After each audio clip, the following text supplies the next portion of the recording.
Yeah, I agree, Mike. And it's funny because I had the idea to write the column, and it wasn't just what I thought. I went up to Franco, and I was talking to him, and I said, have you always been the kind of guy that wants the big spot? He goes, oh, yeah. He said, it happened for me in the winter leagues. It happened for me in the minor leagues. He said, when it comes in, late in a game like that, I'm going to concentrate more. I'm going to buckle down more. He said, so just the fact that he thinks that, just the fact that he's willing to say that, just the fact that he expects to perform in a big play situation. Mike, to me, that's something that the Phillies have lacked for years. I'm of the opinion that their players are better than what their record shows. I'm not going to insult your intelligence. They're not a pennant team, but they're not that horrible. I mean, they've got one of the best left-handed pitchers in baseball. They've got a reliable closer. Ryan Howard hits with a little bit of power. They've got some speed. They defend well, and yet they've got the loser gene. They've got the loser expectation. They find a way to lose. And Franco doesn't play by that rule, apparently. He expects to win. And I mentioned it to Sandberg last night, too. I said, are there just some guys like that? He said, there sure are. He said they just want to be in the big spot, and he agrees. He thinks that Franco is one of those players. So to me, it was not just me throwing that out there as a small opinion. It was Franco's approach to the topic, and also Sandberg, and of course the results of those two previous nights when he hits late home runs to tie the game. That's something the Phillies have lacked for a long time. Well, Jack, and I said this earlier, it was good to see him do it in pressure situations. It's one thing to hit a home run, shallow numbers, hollow numbers, but he comes up in a big spot and wins the game on the first night, and then obviously ties the game up on the other night. So that, to me, was something that stood out, was here's a guy who took the moment and went after it. But what I find interesting is the comment that you made, that the losing gene, how has that happened with a team that's won a World Series? You kept a core together with those guys. How has a team that had so much success morphed into the losing gene? I haven't kept them all together, really. Who's left? It's basically Utley and Hamels, Ruiz, and Howard. They had Brad Lidge, they had Charlie Manuel, they had Jason Worth, they had Shane Victorino, they had various guys that just had an idea of when to come up big. And they were younger, more in their prime, playing with a little swagger, playing with a little hunger, and they just lost it. They lost it 2 or 3 years ago. I think they want to get really into it. I think they lost it when they made the mistake to throw all their money into ace pitchers, oversupply of ace pitchers, and not enough into power hitters. In fact, I wrote a column for the Daily Times tomorrow about how the last 6 number 1 draft picks, 4 have been pitchers for the Phillies. 4 have been pitchers and 2 have been shortstops. It's time to break that mold. They play in a phone booth. That's what they play in. They have to be able to put some powerful bats in that up and down that lineup. They're going to be playing in that stadium 41 times or 82 times a year. Bang that ball out of the ballpark. They need power in the worst way. Franco is one of the first. It looks like he's going to be able to provide some of that. They need a lot more of it. I will be furious if they don't draft a power hitter over the first pick in Monday's draft.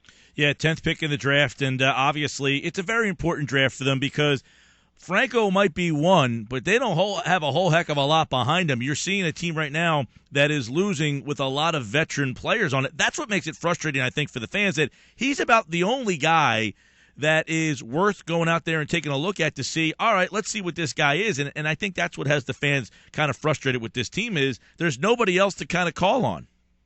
It's not under that category of what's a young up-and-comer that has a chance to be a star. There really isn't. Giles, maybe, but what's a relief pitcher? You might get him 1 inning every other day.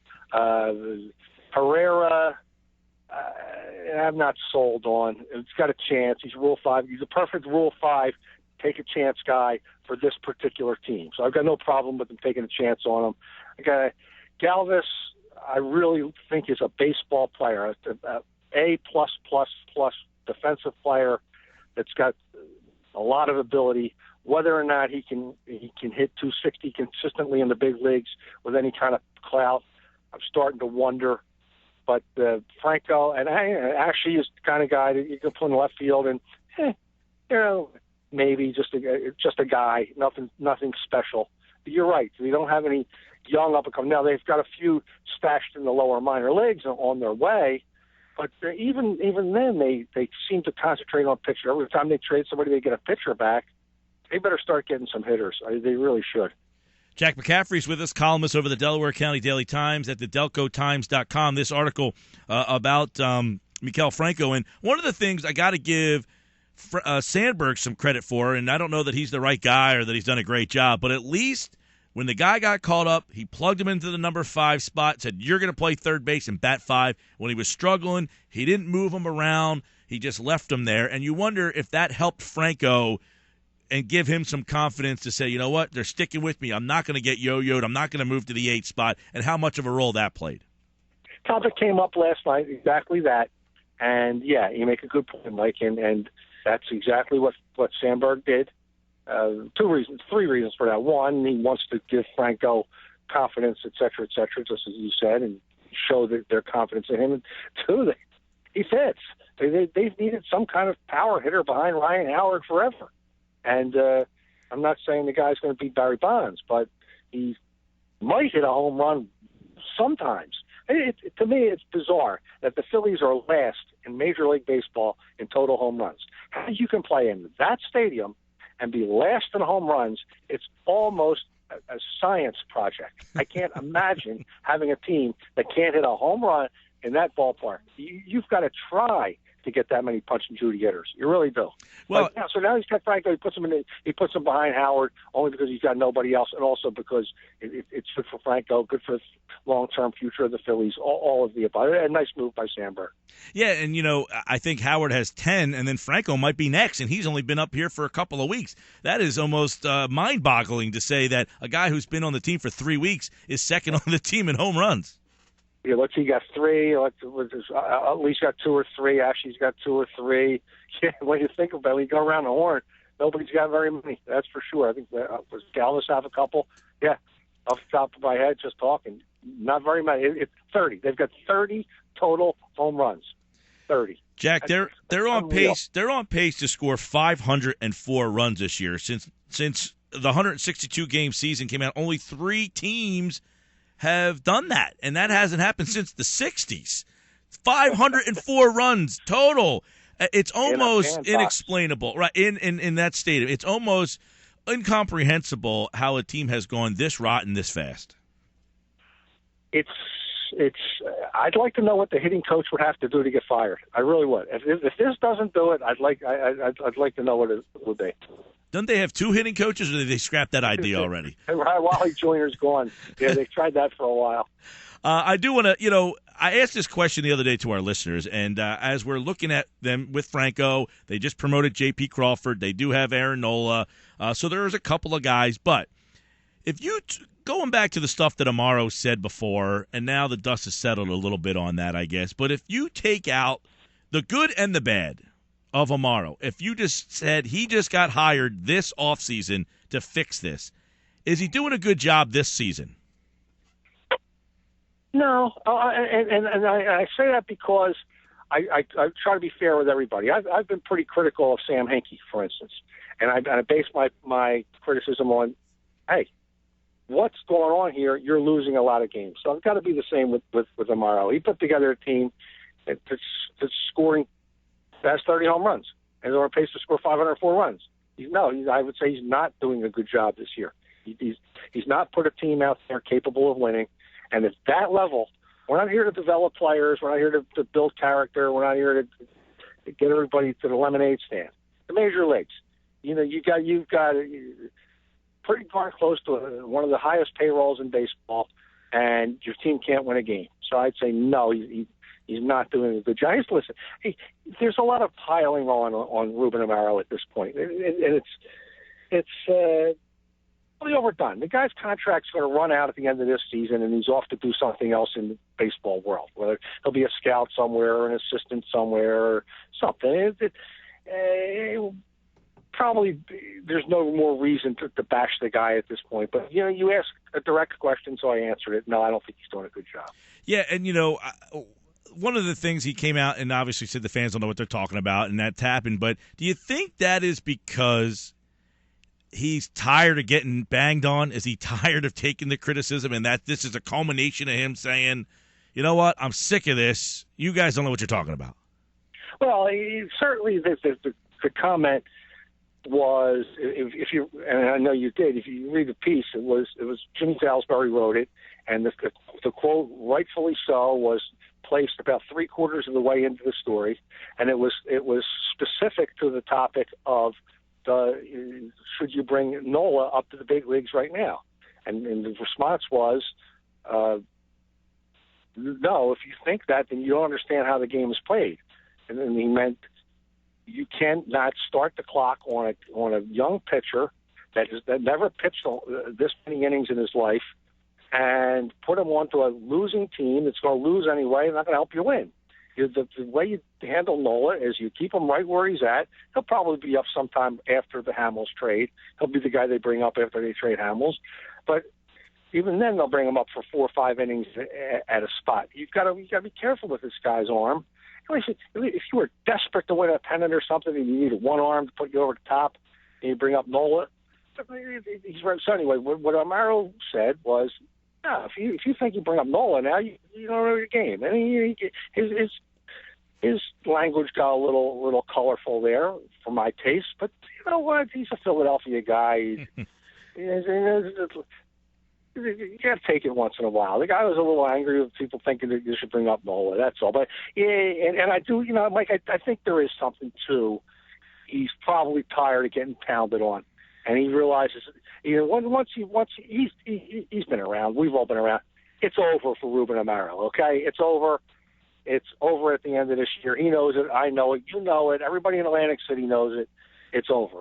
So maybe he lets off a little steam. I didn't take it personally. Well, Jack, and it's interesting that you say, because I was going to ask you this question then. If he wins the Hamels trade, does that save him? No. I wouldn't think. No. So why let him make it then? If that's the thing that really is odd to me. That's a great question. That is a spectacular question. I don't know that he'll make it. If you've got Pat Gillick in control right now, that'll be a Pat Gillick production, in my opinion. It'll be a Pat. At the minimum, it'll be a team effort. It'll be a Pat Gillick, Ed Wade, Ruben Amaro, that whole group. And if they trade Hamels, it's going to be a no-brainer. In other words, they're not going to get duped on the Hamels deal. They're going to get somebody's top prospects. He's got.